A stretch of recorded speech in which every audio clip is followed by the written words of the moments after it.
सांगली जिल्ह्यामध्ये 6 नगरपरिषदा तर 2 नगरपंचायतींसाठी आज मतदान पार पडत आहे।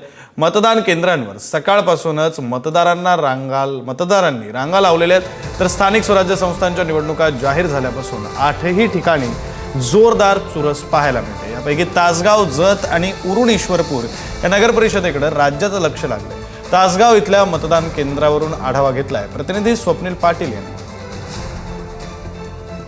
सांगली जिल्ह्यातील 6 नगरपरिषदा आणि 2 नगरपंचायतीसाठी सकाळपासूनच मतदानाला सुरुवात झालेली आहे। सध्या आपण तासगावमधील एका मतदान केंद्रावरती आहोत आणि या ठिकाणी जर पाहिलं तर मतदारांनी सकाळपासून मतदानासाठी या ठिकाणी रांगा लावल्याचं पाहावयास मिळतं। सांगली जिल्ह्यातील उरुण ईश्वरपूर, आष्टा, तासगाव, पलूस, विटा आणि जत या नगरपरिषदेसाठी तर शिराळा आणि आटपाडी या नगरपंचायतीसाठी मतदानाला सुरुवात झालेली आहे। आज मतदान तर उद्या मतमोजणी पार पडणार आहे।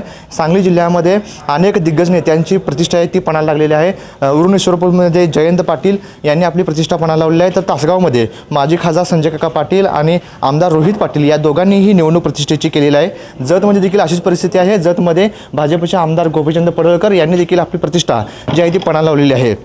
एकंदरीत सांगलीमध्ये पाहिलं तर 6 नगरपरिषदा आणि 2 नगरपंचायतीसाठी ही मतदान प्रक्रिया जी आहे ती सकाळपासून सुरुवात झालेली आहे। सायंकाळी 5 वाजेपर्यंत मतदान प्रक्रिया जी सुरू राहणार आहे। सांगलीची जी परिस्थिती पाहिली तर सकाळपासूनच सर्वच ठिकाणी अशाच पद्धतीने जे मतदार आहेत ते मतदानासाठी आल्याचं पाहावयास मिळतं। स्वप्नील पाटील, पुढारी न्यूज, तासगाव।